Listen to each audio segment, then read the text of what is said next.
Well, the governor makes a pit stop in Rochester today as one of Rochester's community schools. That title, Community School, is an improvement strategy through the State Department of Education. Governor Tim Walz and other state agencies were here today to talk about putting children first. Fox 47's Maria Bray joins us now with details on that visit. Maddie, Governor Tim Walz and Lieutenant Governor Peggy Flanagan met at John Marshall High School that became a community school starting this school year.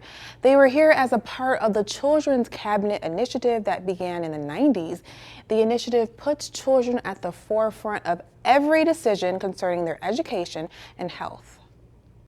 I think the biggest problem is still mental health resources.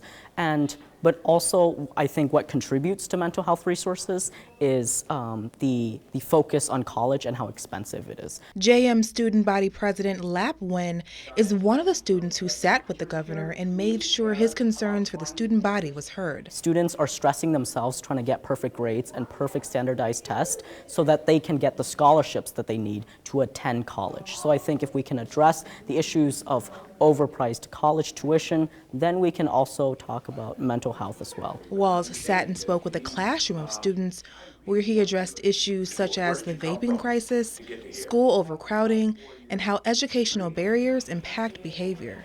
And the idea that we do believe that every single person and every single child deserves an opportunity to learn, but with an understanding that there are learning barriers that are for some students that can manifest themselves into behavior. He also stressed the educational gap of minorities. We're really trying to see, is there a better way that we can deliver these services? Because the goal is we can no longer accept that our communities of color are not achieving at the same rate. It's not because these students can't learn. That certainly can. It's something that we're not getting right. And I think being here in that setting, having them hear us and us to hear them, that there's a commitment to getting this. But overall, Walz wanted students to know their concerns are important.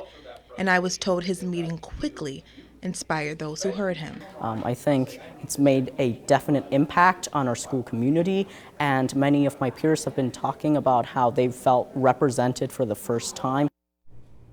Walz said he chose to visit John Marshall because of the demographic changes of having more students of color represented, and that he loves the work full-service community schools does for students. Reporting in the studio, I'm Maria Bray, Fox 47 News.